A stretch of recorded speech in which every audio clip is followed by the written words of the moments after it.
So you guys are probably here because you're thinking about getting a crested gecko and you're just either not sure how to look after it. This might be your first pet reptile. This might even be a reptile that you've added to your collection that you've not really had much experience with and you just wanting to know the best ways. Well, I'm here to tell you the best ways that I found out from either keeping them over years or from what stuff I found online from listening to other crested gecko keepers. So my name's Jamie. This is Gecko Discovery. Stick around and see what I've got to say. So, crested geckos, they come from a little island near Australia called New Caledonia. And up until 1994, these guys were thought to be extinct.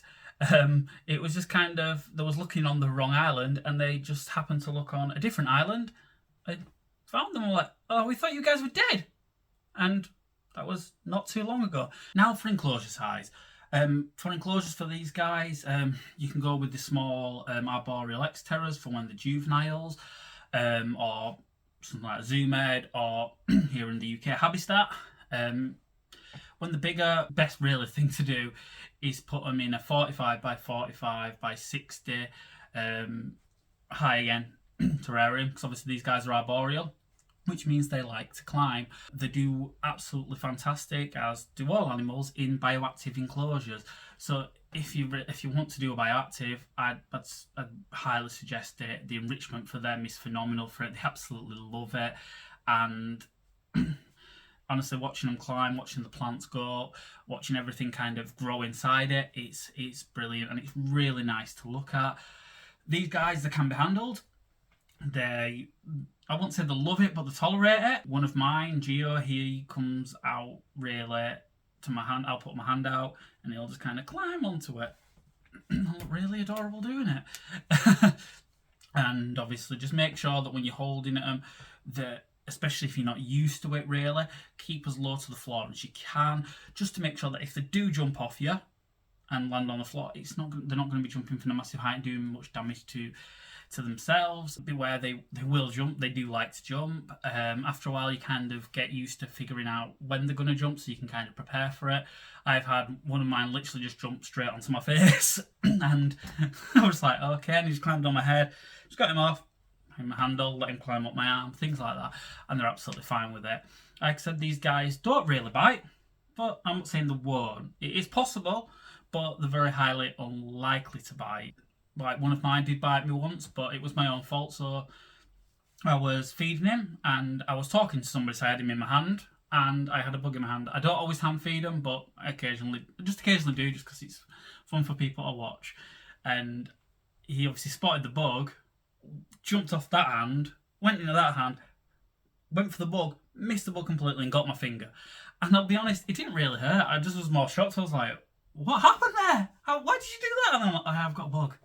Another thing that comes to housing these guys is you never cohab them. People say that you can cohab to females. I don't agree with that. I don't think they should be cohabbed at all. The only time that you should really have more than one in an enclosure is for breeding purposes, and that's really about it.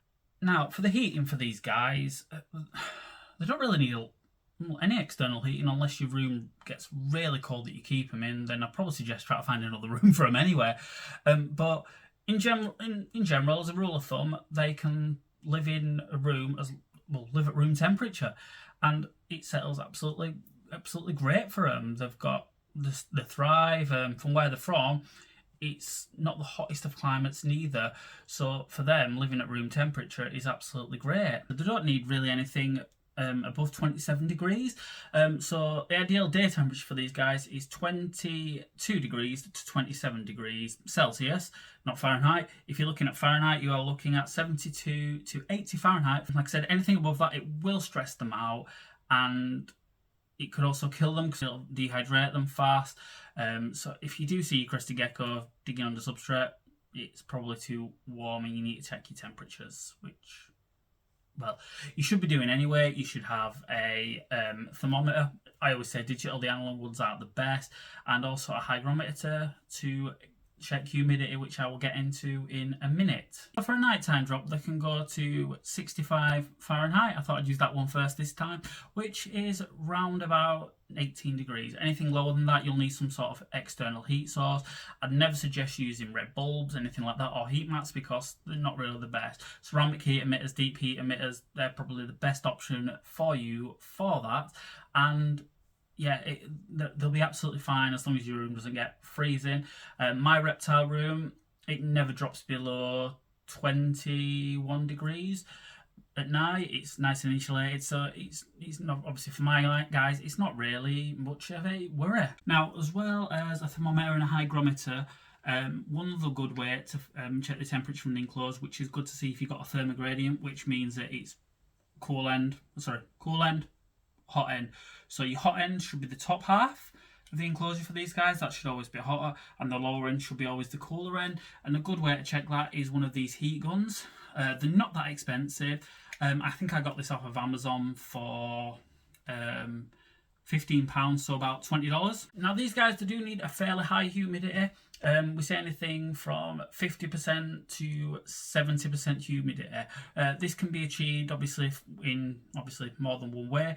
First of all, you need a substrate that can hold moisture, so anything from cocoa fibre to what I particularly use is a hybrid mix of clay sand and also topsoil. The topsoil obviously needs to be not treated, it needs to be organic. But when you're looking at humidity, you can't just rely on your substrate. So what you really need to do is spray the enclosure twice a day. I spray mine once in the morning and once in the evening. This can be done manually, or if you really want to fork out a little bit, you can get a misting system. I've got a couple of misting systems set up just to make sure that everyone is, well, fine and got the right humidity. Like I said earlier, make sure you got a hygrometer just to keep an eye on that. Sometimes it can drop a little bit below or go a little bit above. Don't worry about that, that's fine. At night, I've seen humidity go up to 90% with my guys, and they've been absolutely fine. On to food and water. So these guys, I always say keep a water bowl in with them. I have seen a few of mine actually drink from it, but 9 times out of 10, Crested Geckos, they will drink the moisture off whatever leaves you've got in there, or off leaf droplets, or off the side of the enclosure, and be absolutely fine with it. But obviously, just on the off chance that they don't like that, it's always good to keep a water bowl in. Now, when it comes to food, these guys are very, very, very easy to look after. Really, they can actually just live on a Crested Gecko diet, really, which is just basically a powder that you mix with water, make it to like the consistency of tomato ketchup, and put it in the enclosure and eat it. They also do like the occasional insect, so if you are going to feed them insects, which again you don't really have to, I always give mine insects at least once a week. Occasionally they won't even eat it, depending on the time of year it is. But if you're going to do that, just make sure you dust with calcium and vitamin D3, and make sure you gut load them. So I always just like, because most of mine feed locusts, because I am never having crickets in my place again. And just make sure once you've fed them and everything like that, go in a little bit later on and take anything out that they've not eaten. Otherwise it can, again, something that may or may not stress them out. So for the gecko diet, this is the stuff that I use. I don't know if it's available anywhere else. I know it's available in the UK. In America, I know you've got things like Pangea, Repesha. You can get Repesha over here. Repesha is great, but I found that my geckos love this stuff the most. People say these guys don't need UVB, but they do. All reptiles need it. I've made sure that all mine do have UVB. With these guys, I'd suggest really a very low wattage UVB, so maybe something like a 3% one that you can get from Arcadia that is specifically designed for these guys. That's absolutely perfect. They get it in the wild. They're going to get it in the wild. Even when they're out in the trees sleeping all day, they're still going to get UVB. So why wouldn't you give it to them in captivity? They need it. But I know there's going to be people in the comments that will probably go, well, you don't need it. You don't have to have it. No, you don't have to, but it's probably the best thing for them. I do that with pretty much all mine. The only exceptions of my animals that don't really have it are my snakes in the racks. But I've tried it with one of my ball pythons. I've tried it with especially with my Colombian tree boa, and they loved it. And he seems to be benefiting a lot from it, so why not give him it? Now, obviously, the price of these guys is going to vary from what country you're in. Over here, you can expect to pay, over in England, sorry, you can expect to pay anything from £40 up to £200, depending on the morph. I think there's one called Lily White. I've seen them go for £200-300. In America, you're looking, or maybe Canada, I'm not 100% sure. You're looking at $150 to $200. I think in America, that's actually not a bad price for an animal. I'm not really sure how it works in America, so correct me, any Americans watching this or Canadians that tell me I'm wrong. But to me, that doesn't seem like a bad price. So this little guy that's clamping up here is Geo. He's my 1-year-old Crested Gecko, and as you can tell, he's actually still got his tail, which is, like I said, it is a rarity for these guys, and they are absolutely so adorable. And like I said to you earlier, look how handleable they are. He'll just have a climb around me, won't bite. Watch this. That is the one time I was expecting him to bite me, because it was like, yeah. Their tails are prehensile, so it means they can actually grip onto you if they feel a bit unsafe. So like, if they feel like they're going to fall, they'll just wrap that tail around you. See if I can get him to do it. Yeah, won't do it.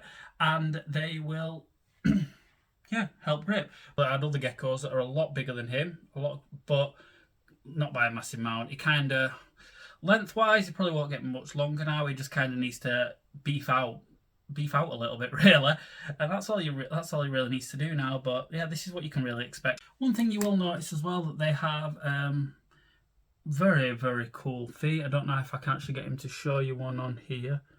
If I can, but basically these feet obviously are built for climbing, and what happens basically, it sort of creates electromagnetic charge, so they can basically just stick to whatever surface. And this pretty much works on anything from humans to glass to plants.